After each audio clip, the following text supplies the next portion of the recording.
Tonight, as McLean County looks for a new leader, there's trouble in another city in central Illinois.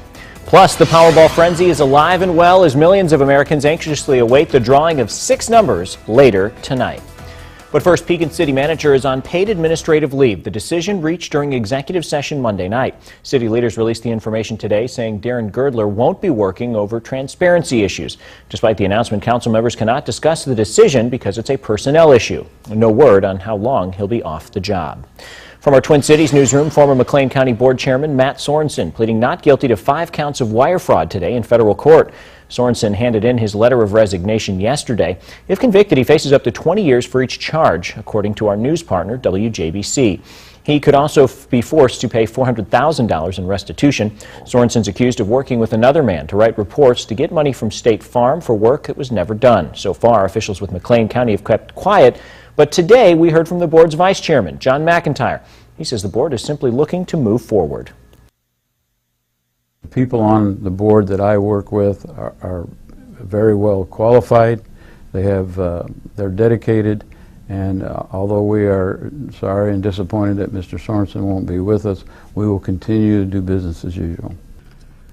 McIntyre says he's interested in the position as chair. The board will elect a new chairman on Tuesday. An election will be held to fill Sorensen's empty seat. Today, 2 men filed for Sorensen's former seat, District 2. Mike Sumner and Scott Murphy, both Republicans, filed as write-in candidates.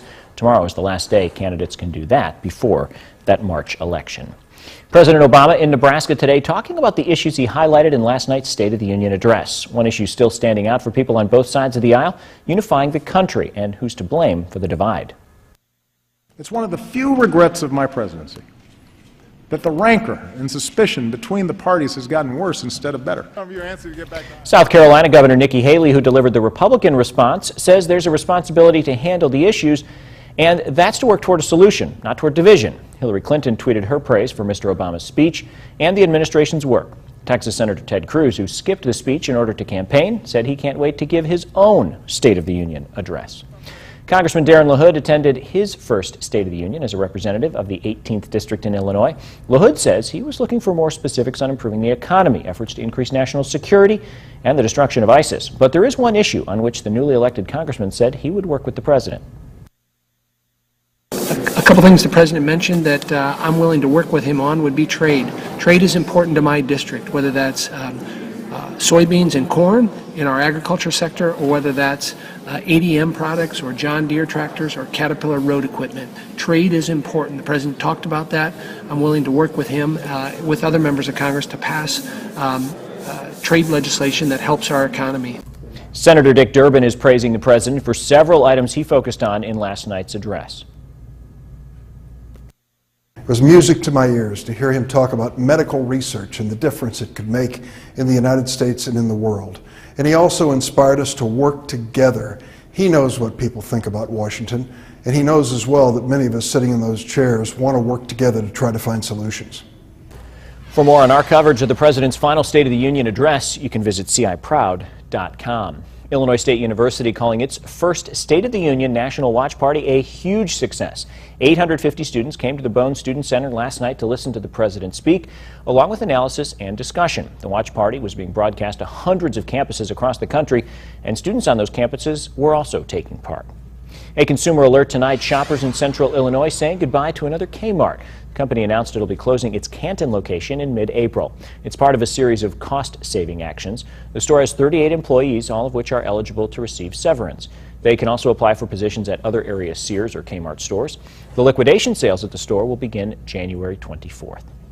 Well, dreaming of what life would be like winning the billion-dollar jackpot. I'm going to give to my church, and then I'm going to take care of my family and friends. And then I'm going to go crazy after that. Aren't we all? Thousands of people filled stores across central Illinois for their shot at $1.5 billion. That's the grand prize for tonight's Powerball. The excitement continues to grow as we get closer to the big drawing. WMBD's Shane Gustafson is following the excitement.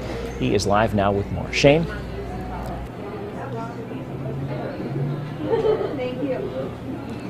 Well, Paul, people are still coming into Super Liquors here in Peoria, some of them buying tickets for the very first time. Earlier today, dozens of people came in trying to pick up their ticket to $1 billion. We asked a lot of them what they would do if they came away with the big money. pay off all bills, pay off our mortgage, help the rest of my family. I buy cars that help a lot of people out, homeless shelters. Dreaming of ways to spend hundreds of millions of dollars, the possibilities seem endless. I'm going to share the wealth. A lot to charities, a lot to my children, a lot to everybody I know. Winning the Powerball could become a reality Wednesday night. I would buy a house in Florida, and I'd probably buy a new car. While many are dreaming of spending the record-setting winnings, financial advisors say you may want to think again. The first thing they should do is seek out a trusted, competent tax or investment advisor. Joe Varda, a vice president at Citizens Equity First Credit Union, or CEFCU, tells me winning money from the lottery is nice, even if it's not in millions of dollars.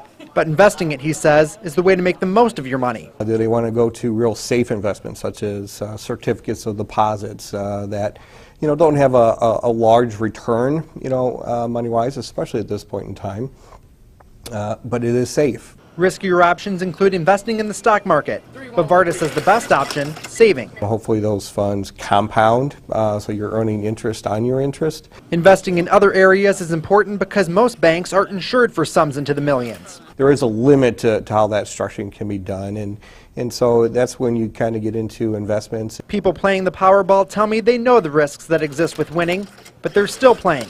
They say the fun is worth the chance. But it's up to $1.5 billion, so what the heck? Fun to dream, huh? Now, a lot of the people I talked with here today say that even if they don't win a penny from the lottery, it's still fun to dream. Everybody will anxiously be looking at their tickets tonight at 9:59. Reporting live in Peoria, Shane Gustafson, WMBD News. Paul. Thanks, Shane. A fundraiser to help kids here in central Illinois officially underway. Easter Seals kicks off its annual telethon fundraiser this afternoon. The goal, raising money for kids with special needs.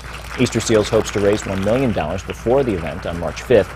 Fundraiser has been a tradition in central Illinois for decades. Funding for the nonprofit is important because it helps kids reach developmental goals that many of us take for granted.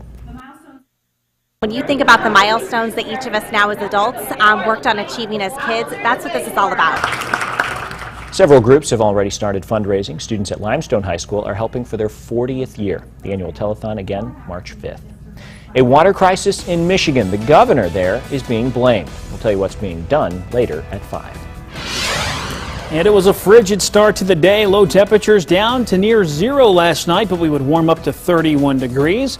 Warming up, at least the warming trend continues, but for how long?